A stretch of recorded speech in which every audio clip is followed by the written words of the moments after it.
नया दिन, नई खबर, हर बड़ी खबर पर हमारी नजर, खबर जिसका हम पर, आप पर और देश की सियासत पर होगा असर। और इस बड़ी खबर के हर पहलू पर बजेगा नगाड़ा, क्योंकि यह है जनता का अखाड़ा।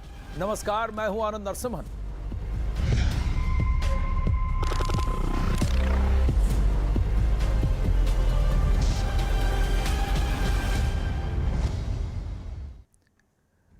अखाड़ा में आज सबसे पहले बात एक आतंकवादी के कबूलनामे की। कसम नंबर 2 ने भी आईएसआई और लश्कर के तार आपस में जोड़ दिए।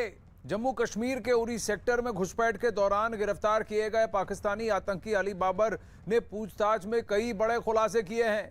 न्यूज 18 के आदित्य राज कौल की खबर है कि पाकिस्तानी आतंकी अली बाबर ने कबूल किया है कि पाकिस्तानी खुफिया एजेंसी आईएसआई के इशारे पर वो भारत में हथियारों की सप्लाई करने आया था और इस दौरान उसके साथ लश्कर तैयबा के 6 और आतंकी साथ थे। लश्कर आतंकी अली बाबर ने कबूल किया कि आईएसआई ने उसे इस काम के लिए रुपयों का लालच दिया था और 20,000 रुपए उसे एडवांस में भी दिए गए थे।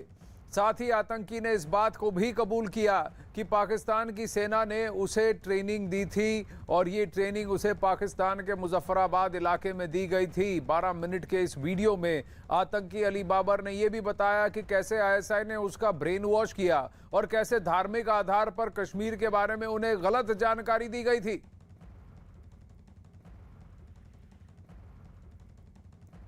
संदीप बोल दिल्ली से हमारे साथ जुड़ रहे हैं। ये 12 मिनट का जो वीडियो है एक तरह से कबूलनामा तो है ही, पर साथ ही पाकिस्तान को एफएटीएफ की ब्लैकलिस्ट में जाने की बात उसकी जगह उसकी फाउंडेशन बना देता है। दूसरी बात, आईएसआई और लश्कर साथ में मिलकर काम कर रहे हैं। सारे फसाद की जड़ ये आईएसआई ही है। गुर्बत में जो लोग हैं, यंग लोग हैं, उनको स्कूलों से बाहर निकाल कर उनके हाथों में बंदूकें थमा दिए जाते हैं और उनका ब्रेन वॉश कर कर उनको भारत के खिलाफ यहाँ भारत में घुसपैठ कर कर यहाँ आतंकवादी हथकंडे कारनामे करने के लिए भेज दिया जाता है। आनंद, देखिए पाकिस्तान जिस तरीके की हरकतें कर रहा है, यानी कोई मजबूर है जिसके घर में पैसे नहीं है, घर चलाने के लिए उसके पास कोई रोज़गार नहीं है, उन लोगों को बरगला कर जो है गलत जानकारियां देकर लोग युवाओं को इकट्ठा कर रहा है। उनको भी पता है कि एक बार ये भारत में गए, घुसपैठ कर पाने में कोशिश करा पाए तो उसके बाद उनका कोई रिश्ता नहीं रहता। जैसे कि इस आतंकी ने कहा कि पहले मुझे 20,000 रुपये दिए कर, कहा कि जब एक बार तू वापस लौटेगा तेरे अंदर जाने के बाद उसके बाद जो है 30,000 उसके घर वालों को दिया जाएगा। जो मजबूरी है वहाँ के युवाओं की, जो मजबूरी है, घर की मजबूरी है, उनका फ़ायदा जो है अब पाकिस्तानी आईएसआई जो उठा रही है। खुद जो है जो जिंदा पकड़े गए जो आतंकी है उसने इस बात को कबूल किया है कि पहले उसको रिक्रूट किया गया, उसके बाद उसको आईएसआई के हाथों में दिया गया, उसके बाद उसको आर्मी में ट्रेनिंग कराई गई और उसके बाद जो है लश्कर के सामने उनको रखा गया और उसके बाद उसको चूज़ किया गया। आप समझ सकते हैं कि किस तरीके से मेटलाइज किया जा रहा है, एक सिस्टम तैयार किया गया है आतंकी घुसपैठ कराने से पहले कैसे उनको ट्रेनिंग देनी है। यहाँ तक कि ट्रेनिंग में उनको ऐसा नहीं है कि उनको सिर्फ गन दे दी और चलाना, वो पूरी तरीके से गन को खोलना, किस तरीके से जो है जीपीएस का इस्तेमाल करना, कैसे फायरिंग करना, 21 दिन की ट्रेनिंग और उसके बाद रिफ्रेशर कोर्स भी। तो ये पूरा एक ऐसा लग रहा है कि पूरा सिस्टम बना रखा, उसी सिस्टम के तहत जो है ये कार्रवाई हो रही है। और जिस तरीके का जो कबूलनामा जो है आतंकी का है उसने तो ये बात तो संदीप, सबसे बड़ी बात यह है कि अजमल कसाब मुंबई 26/11 में जो पकड़ा गया था और अली बाबर, दोनों के किस्से जो हैं एक जैसे लग रहे हैं और ये दोनों पाकिस्तान के पंजाब से थे। इनका ताल्लुक है, ये वहीं से आते हैं, उसी प्रांत से आते हैं। दोनों गुर्बत में थे, दोनों गरीब तब घरों से थे, दोनों को लालच दिया गया, दोनों को ब्रेन वॉश किया गया, दोनों को ये कहा गया कि तुम भारत के अंदर आओ, यहाँ पर गोलियां चलाओ, मासूमों की जाने लो और तुम्हारे वहाँ घर में पैसे पहुँचाए जाएंगे। ये आनंद देखिए 2 लोग जो जिंदा पकड़े गए थे उनकी कहानी है, लेकिन जिस तरीके से इन्होंने चीज़ें बताई हैं उसमें तो ऐसा लग रहा है कि जितने भी आतंकी वहाँ से भेजे जाते हैं उनको इसी तरीके से जो है पैसों का लालच और उनकी मजबूरी का फ़ायदा उठाकर जो है यहाँ भेजा जाता है। क्योंकि जो आतंकी पकड़ा गया है उसने तो ये भी साफ किया कि जब मुझे ले जाया जा रहा था वहाँ से पकड़ने के बाद किसी बाज़ार के अंदर से ले जा रहे थे, तब मैंने बाहर देखा कि यहाँ तो खुशहाली है, यहाँ तो किसी दिक्कत नहीं है। वो सीधे तौर पर कश्मीर में किस तरीके से उन पर अत्याचार हो रहा है इसको जो है उनके दिमाग में भरा जाता रहा है और उसके बाद जो है इनको लॉन्च किया जाता है। एक पूरा सिस्टम तैयार किया हुआ है और सिस्टम के तहत ही जो है काम कर रहे हैं। और ये आज का नहीं है आनंद, ये लगातार लंबे समय से इस तरीके से ये रिक्रूटमेंट करते हैं, इसी तरीके से इन्फिल्ट्रेशन कराते हैं। और एक बात बताऊं मैं आपको कि इनकी जिम्मेदारी सिर्फ इतनी होती है कि उनको बस LOC क्रॉस करके दूसरी तरफ भेज दिया जाए। उसके बाद उनके साथ क्या हो रहा है किसी को कोई लेना देना नहीं होता है। उनका सिर्फ काम होता है ISI का और आर्मी का पाकिस्तान की कि उनको किसी भी तरीके से इन्फिल्ट्रेशन करा दिया जाए। उसके बाद वो जिंदा बचते हैं, मरते हैं या वापस आते हैं, उनसे कोई लेना देना नहीं होता। तो वहाँ के मजबूर लोगों को कैसे बरगलाकर भारत के खिलाफ जो है प्लांट किया जा रहा है। संदीप, इसी खबर पर वापस आएंगे। रिफत अब्दुल्ला भी लाइव जुड़ रहे हैं, पर इस वक्त अखाड़ा में बड़ी खबर, केदारनाथ जा सकते हैं प्रधानमंत्री नरेंद्र मोदी। 7 अक्टूबर को जा सकते हैं उत्तराखंड और केदारनाथ के दर्शन के लिए जा सकते हैं। 7 अक्टूबर 2021 को 20 साल सत्ता के पूरे होंगे प्रधानमंत्री नरेंद्र मोदी के। इसीलिए 7 अक्टूबर के दिन वो केदारनाथ जा सकते हैं। विक्रांत यादव की खबर है। विक्रांत, 7 अक्टूबर 2001 को इन्होंने शपथ लिया था बतौर मुख्यमंत्री गुजरात, और 7 अक्टूबर 2021 को इनके 20 साल सत्ता के होंगे और उस दिन प्रधानमंत्री नरेंद्र मोदी केदारनाथ में होंगे। बिल्कुल आनंद, एक बड़ा दिन है प्रधानमंत्री के लिए भी और देश के लिए भी, क्योंकि 20 साल सार्वजनिक जीवन के पूरे हो रहे हैं प्रधानमंत्री नरेंद्र मोदी के, गुजरात के मुख्यमंत्री से लेकर के यहाँ तक का सफर। और 7 अक्टूबर को जो हमें जानकारी मिल रही है कि प्रधानमंत्री उत्तराखंड के दौरे पर जा सकते हैं और वहां पर एक तो ऑक्सीजन प्लांट का उद्घाटन करना है, जो ऑक्सीजन प्लांट कोरोना की दूसरी वेव के बाद बनाना शुरू किया गया था, जिससे राज्य को एक बड़ी मदद मिलेगी। इसके अलावा जोली ग्रांट एयरपोर्ट पर भी एक कार्यक्रम है, वहां पर भी विकास योजनाओं का उद्घाटन किया जाएगा। और साथ साथ जो हमें जानकारी मिल रही है कि बाबा केदार के दर्शन करने के लिए केदारनाथ धाम भी प्रधानमंत्री जा सकते हैं, क्योंकि उनके लिए भी ये बड़ा दिन है कि 20 साल सार्वजनिक जीवन के पूरे हो रहे हैं 7 तारीख को। सत्ता के 20 साल 7 अक्टूबर 2021 को पूरे होंगे। सेवा और समर्पण के इसी भाव के साथ प्रधानमंत्री कार्यरत रहेंगे और अपने विश्वास से भी अडिग हैं। इसीलिए केदारनाथ में ही जाकर दर्शन कर सकते हैं। वहां पर कई सारे प्रोजेक्ट्स को भी का भी उद्घाटन करेंगे। ये विक्रांत यादव की खबर। धन्यवाद विक्रांत। अब वापस लौटते हैं उस आतंकवादी के कबूलनामे की जिसने सीधा ISI के तार लश्कर से जोड़ दिए हैं और यह भी कह दिया है कि कैसे उन लोगों को बरगलाकर, बहलाकर, फुसलाकर, ब्रेन वॉश कर यहां भारत भेज दिया जाता है। उसके बाद उनके साथ क्या होगा, क्या अंजाम उनका होता है, कोई फर्क नहीं पड़ता। और ये आतंकवादी अब कबूल रहा है कि जो पूरा वहां पर उनको सिखाया गया सब गलत था। रिफत अब्दुल्ला श्रीनगर से हमारे साथ जुड़ रहे हैं। रिफत, ये इस कबूलनामे में ये जो 19 साल का आतंकवादी है वो ये भी मानता है कि 2 साल पहले भी इसे ट्रेनिंग मिली थी, अभी एक रिफ्रेशर कोर्स मिला, और वो जो चमन का वो ब्रिज है, अमन का जो ब्रिज है, वहां से 57 किलोमीटर दूर मुजफ्फराबाद में इसको ट्रेनिंग मिली।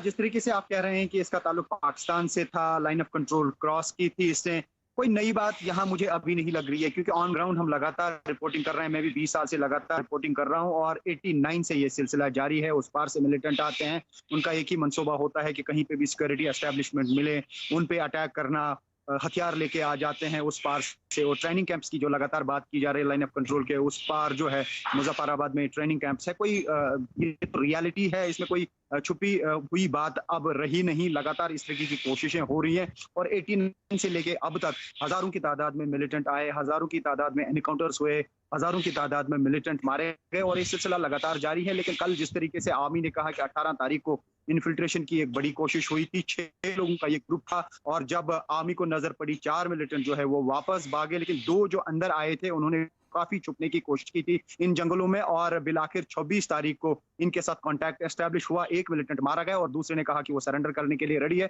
और जब उसको पकड़ा गया उससे पूछताछ की, उसने अपना नाम अली बाबर बताया और पूरा पंजाब से उसका ताल्लुक है। तो अब ये जो मिलिटेंट है इसकी पूछताछ फर्दर भी होगी और भी बाकी कांटेक्ट जो है कहाँ कहाँ इसके तार जुड़े हुए थे उन चीजों पे बात की जाएगी और उन चीजों पे कार्रवाई रादर की जाएगी कि कहाँ पे लेना था। और जिस तरीके से आर्मी ने कहा कि 3 पोर्टर्स का इस्तेमाल हुआ है उस पार और उसके बाद ही उन्होंने LOC तक सामान लाया था और इनका काम था LOC को क्रॉस करके कहीं पे डिलीवर करना। शायद इसको फिर वापस कहने को कहा गया था, वापस आने को कहा गया था और ऐसा भी इसने कबूला। वहां पे कुछ 20,000 रुपए मिले थे, 30 और जब ये वापस आता 30,000 और मिलने थे। तो कुल मिला के ये कहा जा सकता है कि ये जो सिलसिला है ये लगातार LOC के आर पार जारी।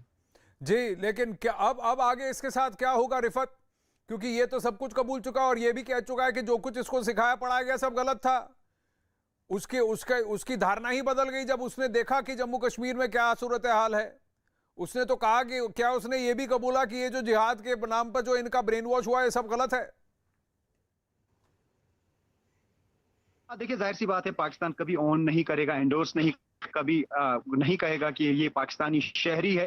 और जिस तरीके से पास्ट में भी हमने देखा, लेकिन रियलिटी ये है कि उस पार से आया है, इसने अपनी आइडेंटिटी बताई है और लगातार उस पार से जो है मिलिटेंट आते हैं, इन्फिल्ट्रेशन की कोशिश लगातार हो रही है। और कश्मीर के काफी सारे नौजवान जो हैं 89 से लेके आज तक उस पार जो है मुजफ्फराबाद में ट्रेनिंग कर चुके हैं, उसके बाद वापस आए। काफी सारे मिलिटेंट जो है उन्होंने सरेंडर किया, काफी सारे मिलिटेंट मारे गए। तो ये सिलसिला अभी रुका नहीं है, ये सिलसिला लगातार जारी है। लेकिन एक परिवर्तन जरूर आया है कि एलओसी पे फेंसिंग काफी टाइम की। जब यहाँ पे 89 में, मुझे काफी याद है कि 89 में जब मिलिटेंसी शुरू हुई तो काफी लड़के जो है उस पार जाते थे और वहां से आर्म्स लेके यहाँ पे आते थे, सिक्योरिटी फोर्सेस पे अटैक करते थे और उसमें बड़ी तादाद मिलिटेंट। लेकिन तब बॉर्डर्स पोरस थे, तब एलओसी पोरस थी और इजी होता था यहाँ से वहां जाना और वहां से वापस आना। लेकिन आजकल मिलिट्री एस्टैब्लिशमेंट्स काफी जगहों पे हैं, सिक्योरिटी फोर्सेस की तादाद बढ़ा दी गई, चाहे वो आर्मी हो, बीएसएफ हो, सीआरपीएफ हो, एसएसबी हो, जितने भी फोर्सेस हैं वो कश्मीर में है। एलओसी पे एक तो आर्मी है और कई आर्मी को असिस्ट करती है वहां पे जी। लेकिन सबसे बड़ी बात यह है कि ये जो गलत झूठ बोलकर, गलत धारणा फैलाकर, भ्रमित कर जो लोगों को, जो गुर्बत में हैं, गरीब लड़के हैं, उनको बहलाकर फुसलाकर जिस तरह से रिक्रूट किया जा रहा है, ये इस पर से फिर से पर्दाफाश हुआ। अजमल कसब ने भी यही बात कही और आज देखिए कम से कम 13 साल बाद एक और कसब जैसा ही अली बाबर यही बात करता है। रिफत, धन्यवाद आपके इनपुट्स के लिए। मेजर जनरल ए के सिवाज हमारे साथ हैं। जनरल सिवाज, आप तो इस रीजन में काफी सर्व भी कर चुके हैं, लेकिन सबसे बड़ी बात यह है, ये पाकिस्तानी आर्मी तो हमारे साथ डायरेक्ट जंगे नहीं जीत सकते। इनका अब यही काम हो गया है कि दहशतगर्दों को कैसे ट्रेनिंग दे, वहां भी ट्रेनिंग गड़बड़, वो भी गलत। बिल्कुल, देखो आनंद, इसमें कोई शक नहीं, बल्कि मैं वहाँ पर लाइन ऑफ कंट्रोल पे मत्सर सेक्टर में ब्रिगेड कमांड कर चुका हूँ 2.5 साल के लिए, तो मुझे बिल्कुल वाकिफ हूँ इससे। और ये जो पहली बार अली बाबर पात्रा पकड़ा गया है, ये पहली बार नहीं है, ये बार बार हो रहा है। ये स्टोरी दोबारा से दोबारा दोहराई जा रही है कि पाकिस्तान जो है, जो पुअर यूथ हैं पाकिस्तान ऑक्यूपाइड कश्मीर, मीरपुर, मुजफ्फराबाद, कोटली और पंजाब से, उनको पिकअप करता है, उनको पैसे के लालच में उनको इंट्रोगेट करता है, उसके बाद उनका ब्रेन वॉश करता है और उसके बाद उनकी ट्रेनिंग करा के और वो उसको भारत के अंदर भेजा जाता है और उनको बताया जाता है कि वहाँ पर इस्लाम खतरे में है और वो ऐसे इंडोक्ट्रिनेशन की जाती है। जब वो गलती भारत के अंदर आते हैं तो वो 2-3 महीने ही उनकी ज़िंदगी है, उसके बाद वो मारे जाते हैं। मगर वो जब आते हैं तो वो सोचते हैं कि जो बताया गया था पाकिस्तान और पाकिस्तान की आर्मी ने, उससे बिल्कुल विरुद्ध है। उस यहाँ पर कोई भी ऐसा काम नहीं हो रहा है जो इस्लाम के अगेंस्ट है। यहाँ पर डेमोक्रेसी है, लोग खुश हैं, मगर क्योंकि उनको पंप इन कर दिया जाता है, उनके पास कोई चारा नहीं है, वो लड़ते हैं और फिर वो लड़ाई में मारे जाते हैं। तो ये स्टोरी बार बार रिपीट हो रही है। सच्चाई यह है कि पाकिस्तान आज टोटली इन्वॉल्व है टेररिज्म में। पाकिस्तान है जो टेररिस्ट को भेजता है और आज अमेरिका वहां से निकल गया है क्योंकि अफगानिस्तान में अभी तालिबान आया है, तो ये पाकिस्तान फ्रंट लाइन स्टेट नहीं है। अब समय आ गया है पाकिस्तान को एक टेररिस्ट स्टेट डिक्लेयर करना चाहिए। पाकिस्तान को जो आपका फाइनेंशियल एक्शन टास्क फोर्स है उसको ग्रे से ब्लैक लिस्ट पे करे और ये जो नेटो अलाई है, नो नेटो अलाई बढ़ाया हुआ है पाकिस्तान को, वो निकालना चाहिए अमेरिका को। क्योंकि सच्चाई ये है कि पाकिस्तान टोटली इन्वॉल्व है टेररिज्म में। ये गुड और बैड टेररिज्म में फर्क करता है। लश्कर तौबा और जैसे मोहम्मद जैसे आतंकवादियों को भेजता है। मैं बताऊंगा आनंद, होने वाला क्या है, ये 8 से 10 हजार जो आतंकवादी जिनको इन्होंने भेजा था अफगानिस्तान में तालिबान के साथ कंधे से कंधा मिला के अफगान फोर्सेस के, आज वो M4 और M16 राइफल से लैस है, वो वापिस आ रहे हैं। वो अभी पाकिस्तान ऑक्यूपाइड कश्मीर से भारत के जम्मू और कश्मीर की तरफ इन्फिल्ट्रेट करने की कोशिश करेंगे। और अभी जो है इन्फिल्ट्रेशन जो दिसंबर तक बहुत बड़ा सीजन है अभी। तो जनरल साहब एक बात बताइए, जनरल साहब, अब पाकिस्तान की तो जरूरत नहीं अमेरिका को। अब यूएस के कांग्रेस की तरफ से रिपोर्ट आ गया है कि 15 आतंकवादी संगठन, जिनमें से 12 जो हैं वो प्रोस्क्राइब्ड हैं, जो कि ऑलरेडी बैंड ऑर्गेनाइजेशंस हैं, वो पाकिस्तान में इस वक्त सक्रिय हैं। हम लोग कब तक ये बैंडेड लगाते रहेंगे? जहां पर ऑपरेशन की जरूरत है, सर्जरी की जरूरत है, वहां कब तक ये बैंडेड लगाते रहेंगे? बिल्कुल, देखो आनंद, आपने दो तीन बातें बहुत अच्छी बोली, इसमें कोई शक नहीं। अभी पाकिस्तान फ्रंटलाइन स्टेट नहीं अमेरिका के साथ, अभी अमेरिका को इसके ऊपर जोरों से आना चाहिए, क्योंकि जिस प्रकार से पाकिस्तान ने अमेरिका को डबल क्रॉस किया है तालिबान के संबंध में भी, अब उसके सामने आ गया है, वहां से पैसा लेता रहा और तालिबान को देता रहा, तालिबान को उसने लॉजिस्टिक सप्लाई दी, तालिबान के ऑपरेशन कंडक्ट किए पेशावर और क्वेटा से। तो आज उसको अमेरिका को अभी पाकिस्तान को सबक सिखाने का टाइम आ गया। इसी प्रकार से भारत के विरुद्ध जो है लश्कर तौबा जैसे मोहम्मद जैसे टेररिस्ट भेजता जा रहा है, और अभी जो ये 10,000 के करीब भेजने की कोशिश करेगा। अब अमेरिका को समझ आना चाहिए कि जिस पाकिस्तान ने उसको डबल क्रॉस किया है वो भारत के अंदर भी कर रहा है, तो अब टाइम आ गया है इसके ऊपर एक्शन लिया जाए, इसको एक डिक्लेयर किया जाए टेररिस्ट स्टेट, इसको ब्लैक लिस्ट में किया जाए। पर जनरल साहब एक बात बताइए, आधी दुनिया लांग कर अगर अमेरिका अफगानिस्तान अपने बचाव के लिए आ सकता है और 2001 में जो 9/11 का बदला लेने के लिए अगर आ सकता है, तो फिर हम क्या बगल में जाकर इनको खत्म नहीं कर सकते? ये कीटाणु नाशक जो हमारा जो काम है, ये कीटाणु है, इनको नाशक इनको खत्म करना जरूरी है। अगर आप घर के अंदर ऐसे अगर आप पेस्टिसाइड नहीं करेंगे घर के बाहर के, अब तो फिर अंदर घुसते रहेंगे इस तरह के कीटाणु। इनको तो इनका नाश करने के लिए हमें जो काम करना है वो तो हमको करना चाहिए। हम अपने देश को बचाने के लिए क्यों इनका सफाया ना करें, और इनको जड़ से उखाड़ के खत्म करने की जरूरत है। हाँ बिल्कुल, इसमें दोहरी सोच कैसी कि इनको आने दो उसके बाद हम मारेंगे? क्यों आने दे भाई? बिल्कुल बिल्कुल, आपने ठीक बोला आनंद। अब ये आपको प्रोएक्टिव स्ट्रेटेजी से चलना पड़ेगा। अब ये वो टाइम खत्म हो गया कि टेररिस्ट अंदर आएंगे हम उनको मार गिराएंगे। अब आपकी प्रोएक्टिव स्ट्रेटेजी होनी चाहिए। हमारे को पता है इनके लॉन्च पैड कहाँ है, ट्रेनिंग एरिया कहाँ है, हमारे पास काबिलियत और क्षमता है, हमारे पास ड्रोन्स आ गए हैं, हमारे पास रफेल आ गए हैं, जो भारत के अंदर रह के भी उनके जो लॉन्च पैड और ट्रेनिंग एरिया को बर्बाद कर सकते हैं। जैसे आपको बालाकोट के लिए आपके मिराज 2000 को क्रॉस करके जाना पड़ा खैबर पख्तूनख्वा, वो जाने की जरूरत नहीं है। तो अभी है प्रोएक्टिव स्ट्रेटेजी। इससे पहले कि आतंकवादी पाकिस्तान से भारत की तरफ कोशिश करें, उनको वहीं बर्बाद कर दो। और पूरा वर्ल्ड आपके साथ है, और ये जो इसकी न्यूक्लियर बोगी है पाकिस्तान की, वो हम पहले एक्सपोज कर चुके हैं। उसकी इतनी हिम्मत नहीं है कि वो न्यूक्लियर वेपन इस चीज के लिए करे। तो सच्चाई यह है कि आज की तारीख में हमें पाकिस्तान को एक हार्ड लेसन सिखाना पड़ेगा, अपनी प्रोएक्टिव स्ट्रेटेजी करनी पड़ेगी, और एक बड़ी एक्टिव डिप्लोमेसी करके आइसोलेट करना पड़ेगा पाकिस्तान को पूरे वर्ल्ड में, और पाकिस्तान को टेररिस्ट स्टेट डिक्लेयर करो। पाकिस्तान के जो टेररिस्ट कैंप है उनको बर्बाद ये टेररिस्ट स्टेट डिक्लेयर करना, ब्लैकलिस्ट करवाना, यानी डिप्लोमेटिक प्रेशर बनाना। और दूसरी बात कि ये एक सीजफायर का वायलेशन है क्योंकि इन्फिल्ट्रेशन को फैसिलिटेट किया गया है। संदीप, भारत सरकार क्या इस मुद्दे को जगजाहिर दुनिया के सामने उठाएगी, विश्व पटल पर उठाएगी?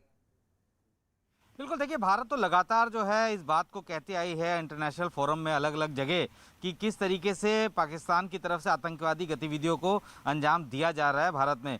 साथ ही भारत जब भी कोई भी ऐसी बात करता है तो वो पाकिस्तान की तरफ कहता है हमें डॉजियर नहीं मिला।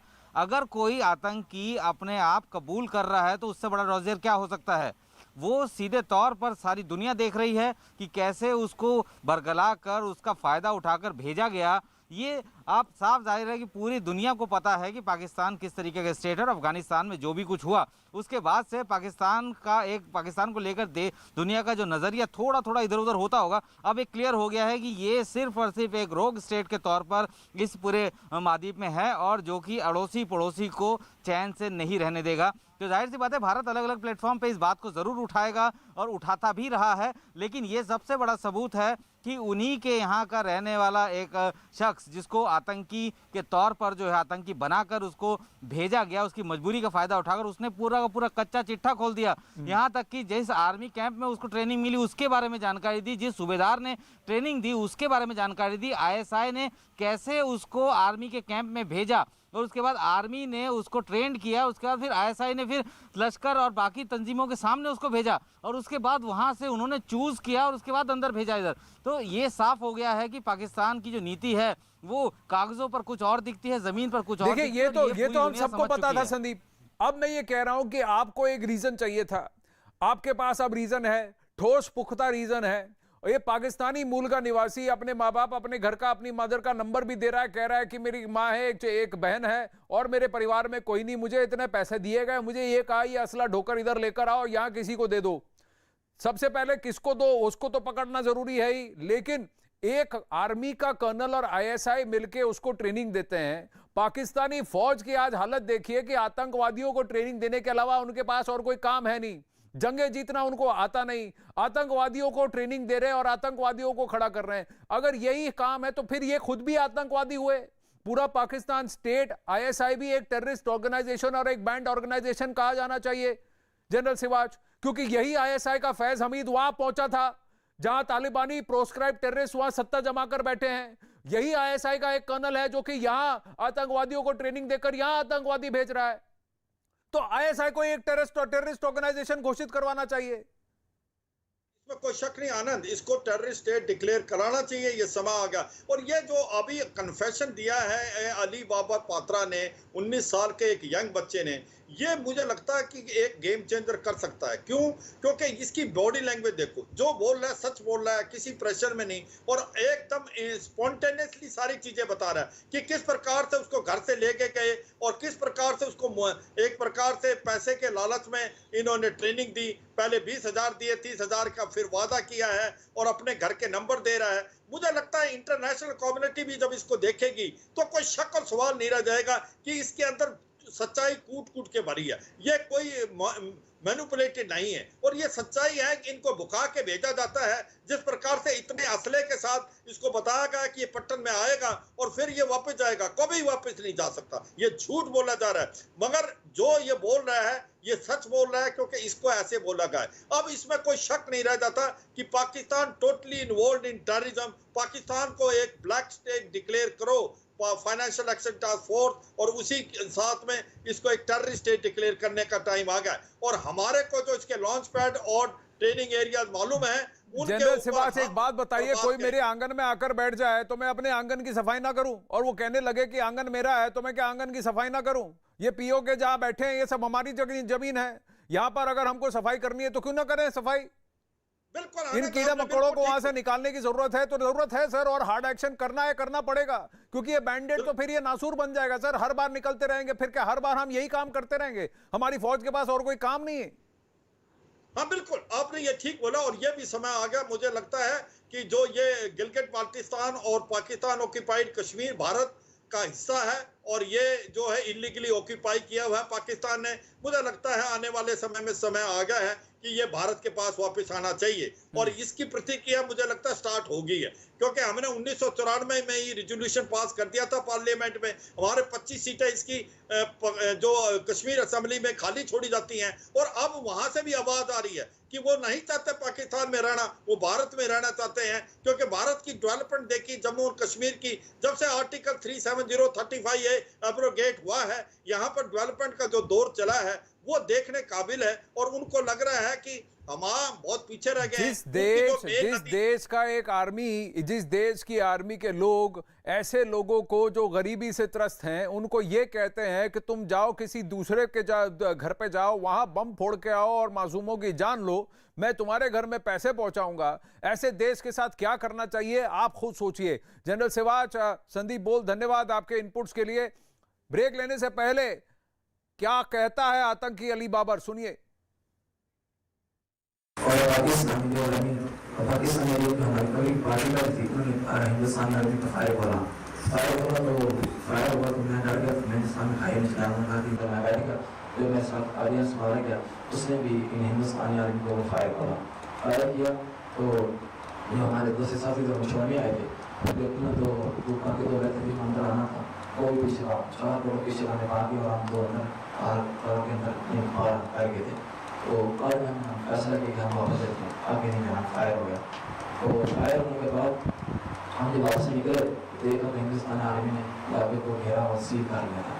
फिर तो आगे कार्रवाई में हिंदुस्तानी आर्मी ने फायर बोला, उसमें 7 आदमी तंस उसको मार गिराया। और मैंने जब देखी उसकी लाइफ में कोई प्रोसीजर बना लिया, कोई तरीका बना लिया? ਗੱਲ ਇਹ ਹੈ ਕਿ ਕੱਲ ਵੀ ਇਹ ਗੱਲ ਕੀਤੀ ਕਿ ਤੁਹਾਡੇ ਕੋਲ ਆਮ ਬੰਦਾ ਕੋਈ ਪਹੁੰਚ ਸਕਦਾ, ਪਰ ਸਾਡੇ ਲਈ ਥੋੜ੍ਹੀਆਂ ਦਿੱਕਤਾਂ ਵਾਕੀਆਂ। ਹਾਲਾਂਕਿ ਤੁਸੀਂ ਤੁਹਾਡੇ ਪ੍ਰਤੀ ਸਾਨੂੰ ਅਜੇ ਤੁਹਾਡੇ ਨਾਲ ਤਾਂ ਅਸੀਂ ਗੱਲ ਹੀ ਹੁਣ ਕਰ ਰਹੇ ਹਾਂ, ਪਰ ਸਿਕਿਉਰਿਟੀ ਦਾ ਜਿਹੜਾ ਸਿਸਟਮ ਹੈ, ਸਿਕਿਉਰਿਟੀ ਦੇ ਤੁਸੀਂ ਇਸ ਤਰ੍ਹਾਂ ਕਰੋ ਜੀ, ਇਹਨਾਂ ਦਾ ਬਿਹੇਵੀਅਰ ਬਿਲਕੁਲ ਸਹੀ ਨਹੀਂ ਹੈ।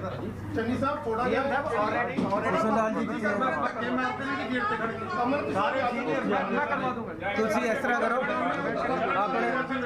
ਆਪਣੇ 3-4 ਬੰਦੇ ਕੋਈ 3-4 ਬੰਦੇ मीटिंग कर लो मेरे नाल, जो कहोगे कर देंगे।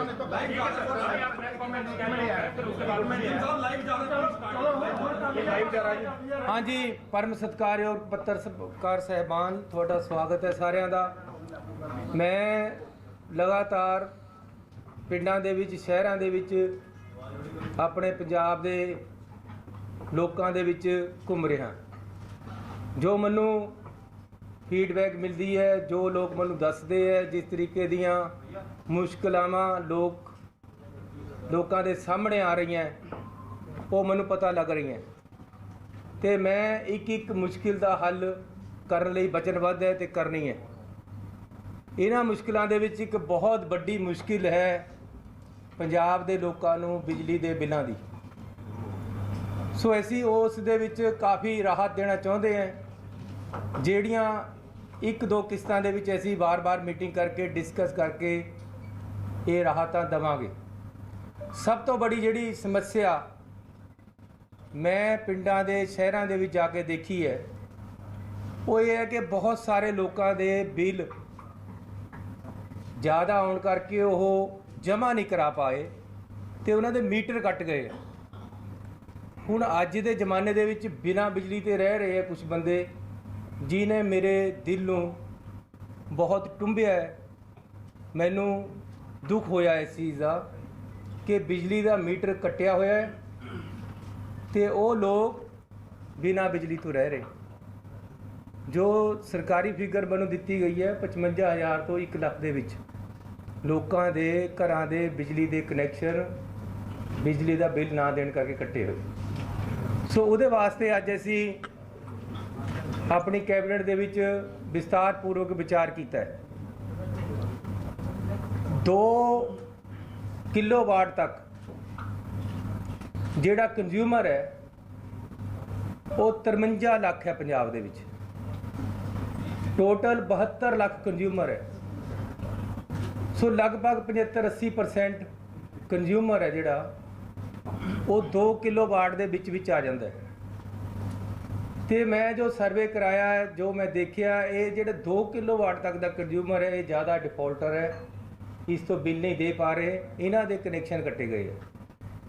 ਸੋ ਅੱਜ ਅਸੀਂ ਫੈਸਲਾ ਕੀਤਾ ਹੈ ਕਿ 2 ਕਿਲੋਵਾਟ ਦੇ ਕੰਜ਼ਿਊਮਰ ਦੇ 2 ਕਿਲੋਵਾਟ ਦੇ ਤੱਕ ਦੇ, ਚਾਹੇ ਉਹਦਾ 1 ਕਿਲੋਵਾਟ ਲੋਡ ਹੈ, ਚਾਹੇ ਉਹਦਾ 500 ਵਾਟ ਲੋਡ ਹੈ, ਚਾਹੇ 1.5 ਕਿਲੋਵਾਟ ਲੋਡ ਹੈ, 2 ਕਿਲੋਵਾਟ ਤੱਕ ਦੇ ਕੰਜ਼ਿਊਮਰ ਜਿੰਨੇ ਹੈਗੇ ਆ ਪੰਜਾਬ ਦੇ ਵਿੱਚ, ਜਿਹੜੇ ਕਿ ਲਗਭਗ 80% ਹੈ ਜਾਂ 75% ਹੈ ਟੋਟਲ ਆਬਾਦੀ ਦੇ, ਉਹਨਾਂ ਦਾ ਪਿਛਲਾ ਜਿਹੜਾ ਬਿੱਲ ਆਇਆ ਹੈ, ਜਿਹੜਾ ਪਿਛਲਾ ਬਿੱਲ ਆਇਆ ਉਹਨਾਂ ਦਾ, ਉਹਦੇ ਵਿੱਚ ਇੱਕ ਤਾਂ ਪਿਛਲੇ ਮਹੀਨੇ ਦਾ ਬਿੱਲ ਲਿਖਿਆ ਹੋਇਆ, ਇੱਕ ਬਕਾਏ ਲਿਖੇ ਹੋਏ ਹੈ ਵੀ ਤੁਸੀਂ ਇੰਨੇ ਦੇ ਡਿਫਾਲਟਰ ਹੋ। ਉਹ ਬਕਾਇਆ ਸਾਰਾ ਉਹਨਾਂ ਲੋਕਾਂ ਦਾ ਅਸੀਂ ਭਰਾਂਗੇ। ਅਸੀਂ ਸਰਕਾਰ ਨੇ ਫੈਸਲਾ ਕਰ ਲਿਆ, ਸਰਕਾਰ ਉਹਨਾਂ ਦਾ ਭਰੇਗੀ। ਤੇ ਨਾਲ ਜਿਨ੍ਹਾਂ ਦੇ ਬਿਜਲੀ ਦੇ ਕਨੈਕਸ਼ਨ ਇਸ ਕਰਕੇ ਕੱਟੇ ਗਏ ਕਿ ਜੀ ਉਹ ਡਿਫਾਲਟਰ ਸੀਗੇ, ਉਹਨਾਂ ਦੇ ਪੈਸੇ ਨਹੀਂ ਜਮ੍ਹਾਂ ਕਰਾ ਹੋਏ, ਉਹਨਾਂ ਦੇ ਬਿਜਲੀ ਦੇ ਕਨੈਕਸ਼ਨ ਦੁਬਾਰੇ ਲਗਾ ਦਿੱਤੇ ਜਾਣਗੇ ਬਿਨਾਂ ਕੋਈ ਪੈਸਾ ਲਏ। 1500 ਰੁਪਇਆ ਫੀਸ ਹੈ ਦੁਬਾਰੇ ਕਨੈਕਸ਼ਨ ਲਵਾਉਣ ਦੀ, ਉਹ ਵੀ ਉਹਨਾਂ ਦੀ ਅਸੀਂ ਭਰਾਂਗੇ, ਉਹਨਾਂ ਨੂੰ ਕੋਈ ਭਰਨ ਦੀ ਲੋੜ ਨਹੀਂ ਹੈ।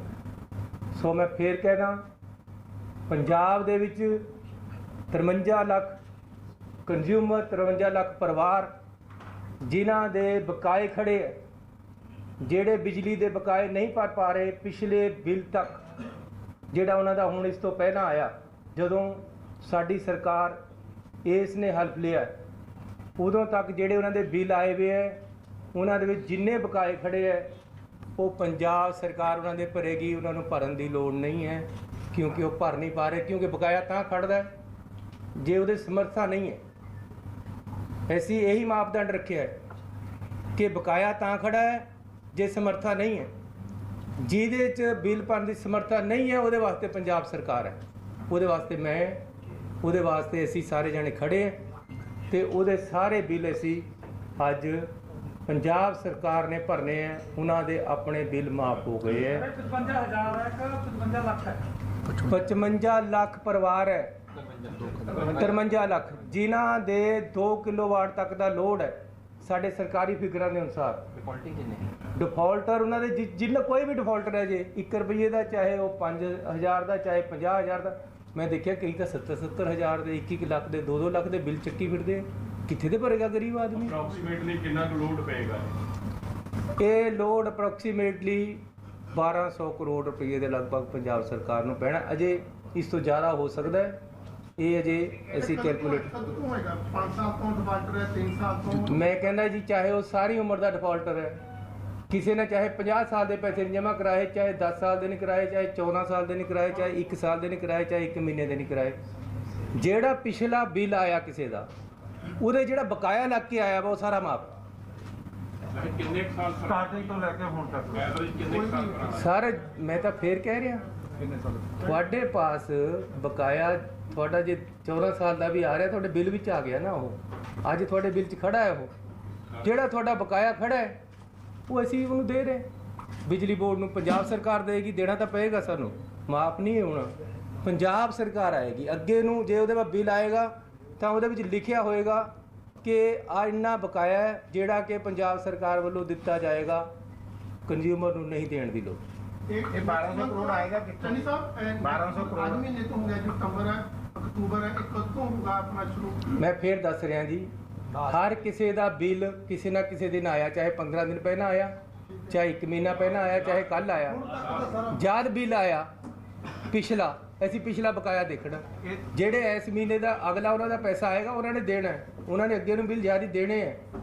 लेकिन जो पुराना बकाया खड़ा है, जोड़ा कि जिदे करके लोग परेशान है, बिल नहीं दे पा रहे, उन्होंने कनैक्शन कट गए है। मेरे हल्के दे विच कंदोला टप्परियां पिंड है, मैनू क्यों चीज़ किस तरह मैं लोगों को मिलिया, उन्होंने मैनू क्या क्या दसिया। कंदोला टप्परियां पिंड है, वो एक बीबी है, ਉਹਦਾ एक मुंडा है, मेरे पास उन्होंने 25 चक्कर ला ले पिछले 2 महीने, अजे मैं मुख्यमंत्री नहीं बनया सी। वो मेरे पास रोने लग गए कि 70,000 रुपया बिल मैं कितने दे देवां, गरीब जनानी है, विधवा है, मैं नहीं भर सकती, मेरा बकाए आ रहे। ਸੀਐਮ ਸਾਹਿਬ ਇਹਦਾ ਮੈਕੈਨਿਜ਼ਮ ਕੀ ਹੋਏਗਾ? ਮੈਕੈਨਿਜ਼ਮ ਕਿਵੇਂ ਐਡਜਸਟ ਹੋਣਗੇ? ਆਫੀਸਰਸ ਨੂੰ ਕਿਵੇਂ ਤੁਸੀਂ ਜਿਹੜੇ ऐसी एक हर ब्लॉक तहसील लेवल ਤੇ कमेटी बना रहे, ਜਿਹਦੇ ਵਿੱਚ एक अफसर, एक सरकारी नुमाइंदा प्राइवेट रिप्रेजेंटेटिव ਚੋਂ ਤੇ ਇੱਕ ਉਹਨਾਂ ਦੇ ਨਾਲ ਬਿਜਲੀ ਬੋਰਡ ਦਾ ਐਸਡੀਓ ਜਾਂ ਜੇਈ ਜਾਂ ਉਹ ਆਪਣਾ ਨੁਮਾਇੰਦਾ ਲਗਾਵੇ। ਉਹਨਾਂ ਨੂੰ ਇਹ ਸਾਰੀਆਂ ਐਪਲੀਕੇਸ਼ਨਾਂ ਦਿੱਤੀਆਂ ਜਾਣਗੀਆਂ, ਉਹ ਇਹ ਦੇਖਣਗੇ ਕਿ 2 ਕਿਲੋਵਾਟ ਤੱਕ ਦਾ ਲੋਡ ਹੈ, ਇਹਦਾ ਬਣਦਾ ਦੇਣਾ, ਉਸੇ ਟਾਈਮ ਵੇਵ ਹੋ ਜਾਣਗੇ ਜਦੋਂ ਦਰਖਾਸਤ ਆ ਗਈ। ਦਰਖਾਸਤ ਦੇ ਫਾਰਮ ਵੀ ਅਸੀਂ ਭੇਜਾਂਗੇ, ਕਿਸੇ ਤੇ ਕੋਈ ਲੋੜ ਨਹੀਂ ਪਏਗਾ। ਸਰਪੰਚ ਸਹਿਬਾਨ ਇਹਦੇ ਸਾਡੀ ਮਦਦ ਕਰਨਗੇ, ਪੰਚਾਇਤਾਂ ਮਦਦ ਕਰਨਗੀਆਂ। ਹਰ ਕਿਸੇ ਤੋਂ ਜਿਹਦਾ 2 ਕਿਲੋਵਾਟ ਦਾ ਲੋਡ ਹੈ ਉਸ ਤੋਂ ਇਹ ਵੇਵ ਕਰਨ ਵਾਸਤੇ ਫਾਰਮ ਭਰਵਾਉਣਗੇ। ਸਾਡੀ ਕਮੇਟੀ ਦੇਖ ਕੇ ਉਹਨੂੰ ਮਾਫ ਕਰ ਦਿੱਤੀ। ਇਹਦਾ ਨੋਟੀਫਿਕੇਸ਼ਨ ਕਦ ਕਰ ਦਿੱਤਾ ਜਾਊਗਾ ਜਿਹੜਾ ਸਹੂਲਤ? ਇਹ ਜਦ ਮੈਂ ਕਹਿਤਾ ਤਾਂ ਹੋ ਗਿਆ, ਅੱਜ ਤੋਂ ਸ਼ੁਰੂ ਹੋ ਗਿਆ। ਜਿਹਦਾ ਅੱਜ ਤੱਕ ਬਿੱਲ ਆਇਆ ਹੋਇਆ ਹੈ ਉਹਦੇ ਜਿੰਨਾ ਬਕਾਇਆ ਖੜਾ ਮਾਫ।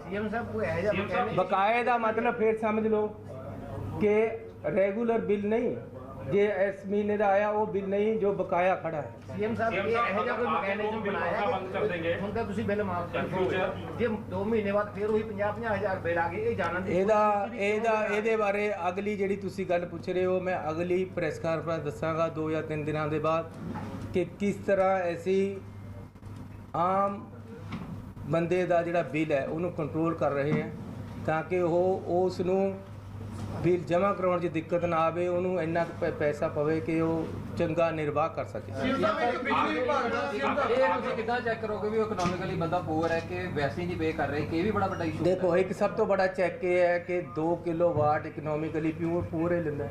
ਕਿਸੇ ਨੇ ਮੋਟਰ ਤੇ ਲਾਇਆ ਹੋਵੇ, ਕੋਈ ਮਿਡਲ ਕਲਾਸ ਦੇ ਜਿਹੜੇ ਲੋਕ ਹੈ ਇਹੀ ਥੋੜੀ ਬਿਜਲੀ ਯੂਜ਼ ਕਰ ਸਕਦੇ ਆ। ਜਿਹੜੇ ਅਮੀਰ ਆਦਮੀ ਉਹਨਾਂ ਦੇ ਤਾਂ 5-5 ਏਸੀ ਲੱਗੇ ਹੋਏ, ਉਹ ਨਹੀਂ ਅਸੀਂ ਕਰ ਰਹੇ ਚੈੱਕ। 2 ਕਿਲੋਵਾਟ ਜਿਹਦਾ ਲੋਡ ਹੈ, 2 ਕਿਲੋਵਾਟ 'ਚ ਕਾਫੀ ਕੁਝ ਆ ਜਾਂਦਾ, ਪੱਖੇ ਆ ਜਾਂਦੇ, ਕੂਲਰ ਆ ਜਾਂਦਾ, ਫਰਿੱਜ ਆ ਜਾਂਦਾ, ਟੀਵੀ ਆ ਜਾਂਦਾ ਤੇ ਕਈ ਬੱਲਬ ਆ ਜਾਂਦੇ ਆ। ਤਾਂ ਇਸ ਕਰਕੇ ਸਫੀਸ਼ੀਐਂਟ ਇਹ ਉਹ ਹੈਗਾ ਤੇ ਲੇਕਿਨ ਅੱਗੇ ਨੂੰ ਵੀ ਉਹਨਾਂ ਨੂੰ ਰੈਗੂਲਰ ਤਾਂ ਜਿਹੜੇ ਰੈਗੂਲਰ ਅੱਗੇ ਨੂੰ ਬਿੱਲ ਦੇਣਾ ਪੈਣਾ ਹੈ, ਲੇਕਿਨ ਉਹ ਬਿੱਲ ਦੇ ਵਿੱਚ ਵੀ ਅਸੀਂ ਆਉਣ ਵਾਲੇ ਦਿਨਾਂ 'ਚ ਬੜੀ ਛੇਤੀ ਮੀਟਿੰਗ ਕਰਕੇ ਕੁਝ ਰਾਇਤਾ ਦੇਵਾਂਗੇ। ਸੀਐਮ ਸਾਹਿਬ ਦੱਸਣਾ, ਤੁਸੀਂ ਇਸ ਤੋਂ ਪਹਿਲਾਂ ਇੱਕ ਫੈਸਲਾ ਜਿਹੜੀ ਪਹਿਲੀ ਕੈਬਨਿਟ ਦੀ ਹੋਈ ਸੀ ਉਹ 'ਚ ਕੀਤਾ ਸੀਗਾ ਕਿ ਜਿਵੇਂ ਤੁਸੀਂ ਬਿਜਲੀ ਦੀ ਬਿੱਲਾਂ ਦੀ ਗੱਲ ਕੀਤੀ ਕਿ ਵੀ ਟਰਾਲੀਆਂ ਜਿਹੜੀਆਂ ਉਹ ਆਪਣੇ ਰੇਤਾਂ ਦੀ ਭਾਰ ਸਕੇ ਆਪਣੇ ਖੇਤਾਂ ਦੇ ਵਿੱਚੋਂ, ਤਾਂ ਕਿ ਜਿਹੜੀ ਠੇਕੇਦਾਰ ਸਿਸਟਮ ਹੈ ਜਾਂ ਉਹ ਮਾਫੀਆ ਖਤਮ ਹੋ ਸਕੇ। ਉਹ ਵੀ ਤੁਸੀਂ ਕੋਲ ਗਰੀਬ ਪਰਿਵਾਰ ਨੂੰ ਵੇਖ ਕੇ ਫੈਸਲਾ ਕੀਤਾ ਸੀਗਾ, ਉਹ ਵੀ ਕਦ ਤੱਕ ਸ਼ੁਰੂ ਹੋਏਗਾ? ਕਿਉਂਕਿ ਬਿਜਲੀ ਦਾ ਬੜੀ ਛੇਤੀ ਅਸੀਂ ਰੇਤ ਮਾਫੀਆ ਦਾ ਬਿਲਕੁਲ ਖਾਤਮਾ ਕਰ ਦਾਂਗੇ, ਬੜੀ ਛੇਤੀ। ਚਾਹੇ ਉਹਨੂੰ ਹਫਤਾ ਕਹਿ ਲਓ, ਚਾਹੇ ਬਸ ਅਸੀਂ ਦੇਖੋ ਦਿਨ ਰਾਤ ਮਿਹਨਤ ਵਿੱਚ ਲੱਗੇ ਹੋਏ ਹੈ ਕਿਸ ਤਰੀਕੇ ਦੇ ਨਾਲ ਸਿਸਟਮ ਨੂੰ ਸੁਧਾਰਿਆ ਜਾਵੇ। ਇੱਕ ਪੁਰਾਣਾ ਨੈਕਸਸ ਹੈ, ਉਹਨੂੰ ਤੋੜਨਾ ਹੈ, ਔਰ ਅਸੀਂ ਉਹਨੂੰ ਤੋੜਨ 'ਚ ਕਾਮਯਾਬ ਹੋ ਰਹੇ ਹਾਂ। ਬੜੀ ਛੇਤੀ ਤੁਸੀਂ ਦੇਖੋਗੇ ਕਿ ਰੇਤ ਮਾਫੀਆ ਖਤਮ ਹੋ ਜਾਣਾ। ਮੈਂ ਨਵੀਂ ਪਾਲਿਸੀ ਲੈ ਕੇ ਆ ਰਿਹਾ, ਉਹਦੀ ਮੇਰੀ ਤਿਆਰੀ ਚੱਲ ਰਹੀ ਹੈ। ਇਹ ਸਾਰੇ ਮਸਲੇ ਹੱਲ ਹੋ ਜਾਣਗੇ, ਤੁਸੀਂ ਵਿਸ਼ਵਾਸ ਰੱਖੋ। ਸੀਐਮ ਸਾਹਿਬ ਨੂੰ ਲੈ ਕੇ ਆਉਣਾ ਜਿਹੜਾ ਬਿਜਲੀ ਵਿਭਾਗ ਦੀ ਗੱਲ ਹੈ, ਇੱਕ ਮਿੰਟ, ਜਿਹੜਾ ਬਿਜਲੀ ਡਿਪਾਰਟਮੈਂਟ ਨੂੰ ਲੈ ਕੇ ਆ, ਇੱਕ ਬਿਜਲੀ ਮਹਿਕਮਾ ਐਸਾ ਹੈ ਜਿਹਦੇ 'ਚ ਬਿੱਲ ਜਿਹੜੇ ਵੱਧ ਆਉਂਦੇ ਆ ਉਹਨੂੰ ਲੈ ਕੇ ਸ਼ਿਕਾਇਤਾਂ ਆਉਂਦੀਆਂ, ਔਰ ਇਹ ਇੱਕ ਐਸਾ ਮਹਿਕਮਾ ਜਿੱਥੇ ਜਾ ਕੇ ਸਭ ਦੇ ਹੱਥ ਖੜੇ ਹੋ ਜਾਂਦੇ ਵੀ ਉੱਥੇ ਕੋਈ ਸੁਣਵਾਈ ਨਹੀਂ, ਵੱਧ ਆ ਗਿਆ ਤਾਂ ਆ ਗਿਆ। ਕਿ ਉਹ ਸਿਸਟਮ 'ਚ ਕਮੀ ਕਿੱਥੇ ਹੈ? ਉਹ ਸਿਸਟਮ ਅੱਗੇ ਤੋਂ ਠੀਕ ਹੋਵੇਗਾ? ਕਿਉਂਕਿ ਤੁਸੀਂ ਵੀ ਇਦਾਂ ਦੇ ਮਾਮਲੇ ਦੇਖੇ ਹੋਣੇ ਕਿ ਹੱਥ ਖੜੇ ਕਰ ਦਿੰਦੇ ਕਿ ਇਹਨਾਂ ਦੀ ਸਾਰੀ ਗੱਲ ਕਹਿ ਲਓ ਇਹ ਬਾਅਦ ਸ਼ੁਰੂ ਹੋ ਜਾਏਗਾ। ਮੈਂ ਆਪਣੀ ਗੱਲ ਕਹਿ ਲਈ ਹੈ, ਅੱਜ ਮੈਂ ਬਿਜਲੀ ਦੇ ਬਿੱਲਾਂ ਤੱਕ ਸੀਮਤ ਹੈ, ਲੇਕਿਨ ਇਹ ਇੱਕ ਰਾਹਤ ਦਿੱਤੀ ਹੈ ਜਿਹੜੀ ਕਿ ਆਮ ਗਰੀਬ ਆਦਮੀ ਨੂੰ ਔਰ ਮਿਡਲ ਕਲਾਸ ਦੇ ਲੋਕਾਂ ਨੂੰ ਜ਼ਰੂਰੀ ਸੀ। ਉਹਨਾਂ ਦੇ ਬਿਜਲੀ ਦੇ ਬਿੱਲ ਘੱਟ ਹੋ ਰਹੇ। ਬਿਜਲੀ ਦੇ ਬਾਰੇ 'ਚ ਮੈਂ ਫਿਰ 2-3 ਦਿਨਾਂ ਦੇ ਬਾਅਦ ਤੁਹਾਡੇ ਨਾਲ ਫਿਰ ਮੁਖਾਤਬ ਹੋਊਂਗਾ ਕਿ ਕਿਸ ਤਰੀਕੇ ਦੇ ਨਾਲ ਅਸੀਂ ਉਹਨਾਂ ਨੂੰ ਰਾਹਤ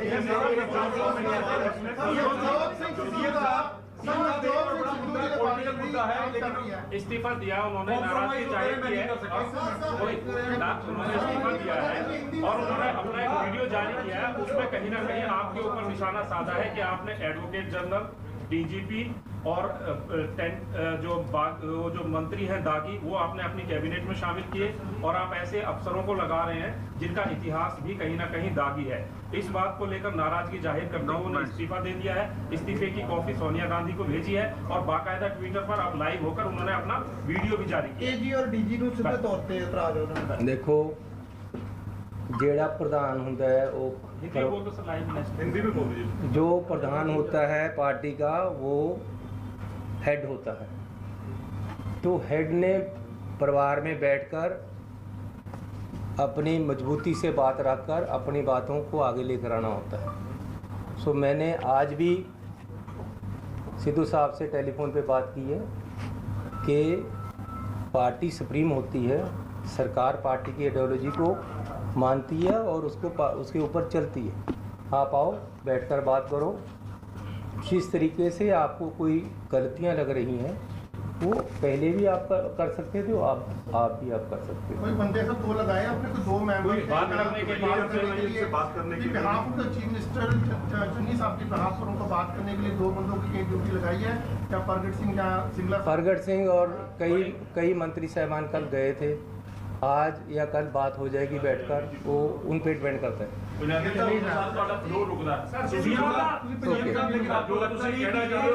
तरीका आपके पास हमेशा रास्ते खुले, आप कह रहे हैं कि मैंने फोन पे बात की, लेकिन इस तरह से इस्तीफा देना और उसके बाद वो भी आपसे बात करके पार्टी अध्यक्ष हैं, आप चीफ मिनिस्टर हैं, सरकार को नुकसान पहुंचाने की कोशिश नहीं है ये? नहीं, कोई कोशिश नहीं है, इंटेंशनल कोई कोशिश नहीं है। तो उनको उनके साथ बात करेंगे बैठकर, जो भी बात होने वाली होगी हो जाएगी।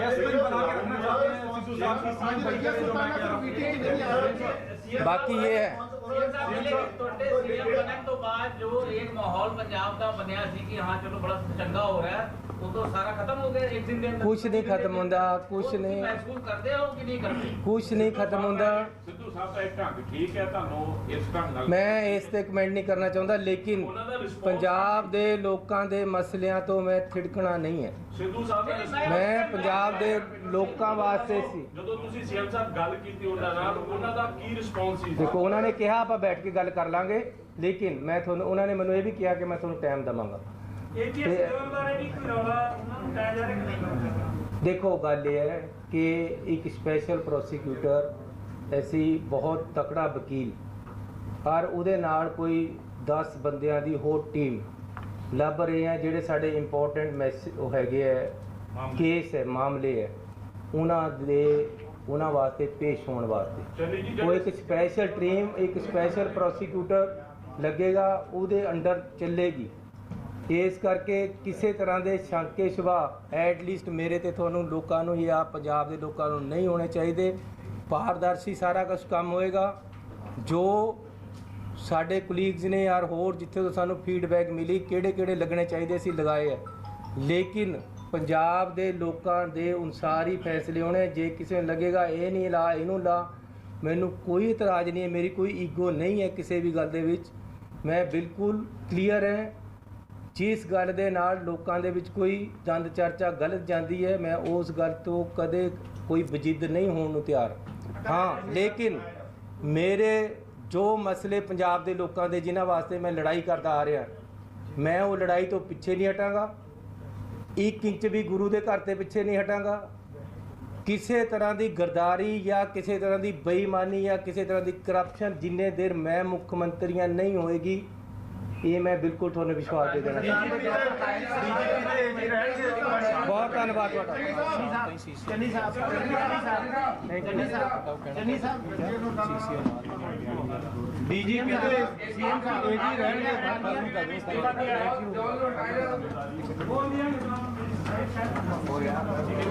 दिल्ली में 2 किलोमीटर 2 किलोवाट तक जिन घरों में बिजली जा रही है वहां पर बिल की माफी की बात, लेकिन नवजोत सिंह सिद्धू पर उन्होंने कहा कि उन्होंने नवजोत सिंह सिद्धू से बात की है, कहा है कि आपस में मिलकर जो भी मसले हैं उसको सुलझा लेते हैं, बात कर लेते हैं। उन्होंने ये भी कहा कि अब नवजोत सिंह सिद्धू पर निर्भर करता है। सिद्धू ने कहा है कि वो मिलेंगे, समय देंगे। अब बात यह है कि अब नवजोत सिंह सिद्धू को तय करना है कि वो आगे बढ़ना चाहते हैं कि नहीं। दूसरा एक और बयान कि चाहे जो भी फैसले हुए हो, पार्टी पहले आती है और पार्टी के आधार पर पार्टी की आइडियोलॉजी के को आगे रखकर ही सरकार वो चला रहे हैं। उनकी निगरानी में, उनकी अगुवाई में किसी तरह का भ्रष्टाचार नहीं होने देंगे, ये उन्होंने कहा है। कहीं ना कहीं ये भी कहने को तैयार है कि अगर कोई मसला है, कोई तकलीफ है तो फिर उसको सुलझाने के लिए वो तैयार हैं, वो कटिबद्ध हैं कि वो साथ में लेकर चलेंगे। लेकिन उनकी निष्ठा पंजाब की जनता के साथ है। अरुण सिंह हमारे साथ लाइव जुड़ रहे हैं। चरणजीत सिंह चन्नी कहीं ना कहीं अपने आप को भी जमाते हुए, दिखाते हुए कि वो सिद्धू की परछाई में काम नहीं करना चाहते हैं, वो सिद्धू के साथ काम करना चाहते हैं, सिद्धू के अंडर काम नहीं करने को तैयार हैं। और ये भी कह दिया कि वो जो कर रहे हैं वो पंजाब की जनता के हित में कर रहे हैं। और फिर यही कह रहे हैं कि अब नवजोत सिंह सिद्धू को फैसला लेना है। देखिए आनंद, ये बहुत ही स्मार्टली प्ले कर रहे हैं चरणजीत सिंह चन्नी। वो कतई ये नहीं दिखाना चाहते कि जिस फैसले उन्होंने लिए थे और जिन पर सिद्धू नाराज हैं उस पर अपनी तरफ से कुछ प्रतिक्रिया दी जाए। उनको ये बात पता है कि सिद्धू नाराज हैं, वो जानते हैं और इसीलिए तो बातचीत का ऑफर दे रहे हैं। वो कह भी रहे हैं कि मैंने उनसे कहा है कि आओ बात करते हैं, यानी आप रिमोट कंट्रोल से मुझे नहीं चला सकते। अगर आपको कोई प्रॉब्लम है, कोई दिक्कत है, किसी मुद्दे पर आपका हमारा दोनों का मत एक नहीं है, किसी नियुक्ति को लेकर के अगर आप नाराज हैं तो आप मुझसे बात करिए, अपने ग्रीवांस को कहिए मुझसे। यानी सरकार का मुखिया मैं हूं, आप पार्टी के मुखिया हैं, आप पार्टी चलाइए। और यही बात कांग्रेस आला कमान ने भी साफ तौर पर पिछले दिनों जब रात के 2:30 बजे तक मंत्रिमंडल के गठन, विभागों के बंटवारे को लेकर के बैठकें हुई थी आनंद, तो आप याद रखिए कि उसमें नवजोत सिंह सिद्धू को बुलाया तक नहीं गया था। चरणजीत सिंह चन्नी, अजय माकन और केसी वेणुगोपाल, इन्हीं लोगों के बीच चर्चा हुई। ये सब बातें भी बहुत नागवार गुजरी हैं नवजोत सिंह सिद्धू को। और दूसरी जो सबसे बड़ी बात है, जो बरगाड़ी का इशू हुआ था, जो गुरगन साहब की बेअदबी का इशू हुआ था, उसमें 2 लोग ऐसे थे जिनको लेकर के सिद्धू की आपत्तियां बहुत ज्यादा थी। उनमें से एक को एजी बना दिया गया और एक को डीजी बना दिया गया। तो इन 2 मामलों से भी सिद्धू बहुत ज्यादा नाराज थे। मेरे जो सूत्र बता रहे हैं, अब से थोड़ी देर बाद प्रियंका गांधी लखनऊ से फोन के जरिए उनसे बातचीत करने वाली हैं। एक दूत आए थे थोड़ी देर पहले, सिद्धू से कह के गए हैं कि प्रियंका जी आपको कॉल करने वाली हैं और एक बीच का रास्ता निकालने की कोशिश की जा रही है।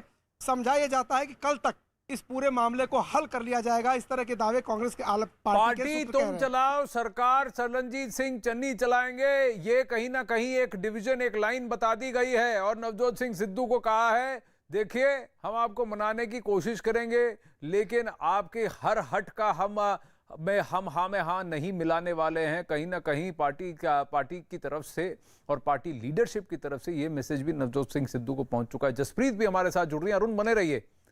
जी जसप्रीत, आप कहां पर हैं? कॉरिडोर पे बिल्कुल बिल्कुल आनंद, देखिए प्रगट सिंह हमारे साथ लाइव मौजूद है, सभी से बात कर रहे हैं, उनसे बातचीत हम करते हैं। प्रगट जी बताइए आज क्या हुआ? आप लाइव कैप्टन अमरिंदर सिंह ਦਾ ਕਰਤਾਰਪੁਰ ਕੋਰੀਡੋਰ ਤੇ ਕੀ ਸਟੈਂਡ ਸੀ? ਕੈਪਟਨ ਅਮਰਿੰਦਰ ਸਿੰਘ ਦਾ ਜਦੋਂ ਆਪਣੇ ਕੈਨੇਡਾ ਦੇ ਡਿਫੈਂਸ ਮਿਨਿਸਟਰ ਆਏ ਆ, ਉਦੋਂ ਉਹਨਾਂ ਦਾ ਕੀ ਰਵੱਈਆ ਸੀਗਾ? ਇਹ ਮੈਂ ਸਾਰਾ ਕੁਝ ਸਮਝਦਾ ਇਹਨਾਂ ਗੱਲਾਂ ਨੂੰ। ਮੈਂ ਬਹੁਤਾ ਕੁਝ ਕਹਿਣਾ ਨਹੀਂ ਚਾਹੁੰਦਾ ਕਿਉਂਕਿ ਸਾਡੇ ਰਿਸਪੈਕਟੇਬਲ ਲੀਡਰ ਹੈਗੇ ਆ, ਬਟ ਉਹ ਵੀ ਇਦਾਂ ਦੀ ਗੱਲ, ਕਿਉਂਕਿ ਸਟੇਬਿਲਿਟੀ ਕਿਹਨੂੰ ਕਹਿੰਦੇ ਆ? ਜਿਹੜਾ ਸੂਬੇ ਨਾਲ ਖੜਾ ਹੋਵੇ, ਜਿਹੜਾ ਕਰਪਟ ਸਿਸਟਮ ਦੇ ਅਗੇਂਸਟ ਖੜਾ ਹੋਵੇ, ਉਹਨੂੰ ਸਟੇਬਿਲਿਟੀ ਕਹਿੰਦੇ ਆ? ਕਿ ਜਾਂ ਉਹਨੂੰ ਕਹਿੰਦੇ ਆ ਕਿ ਹਾਂ ਬਈ ਹਰਜੀਤ ਸਿੰਘ ਸੱਜਣ ਸਾਡੇ ਡਿਫੈਂਸ ਮਿਨਿਸਟਰ ਕੈਨੇਡਾ ਤੋਂ ਆਏ ਸੀ ਤਾਂ ਉਹਨਾਂ ਨਾਲ ਕੀ ਬਿਹੇਵ ਕੀਤਾ? ਇਹ ਸਟੇਬਿਲਿਟੀ ਹੈ। इस करके ये सारियां गल्लां इदां दी करन दी जरूरत नहीं। प्रगट जी हरीश रावत क्या पहुंचने वाले हैं? आप बताइए हरीश रावत के बारे में। मेरे को नहीं पता हरीश रावत का मैम जी।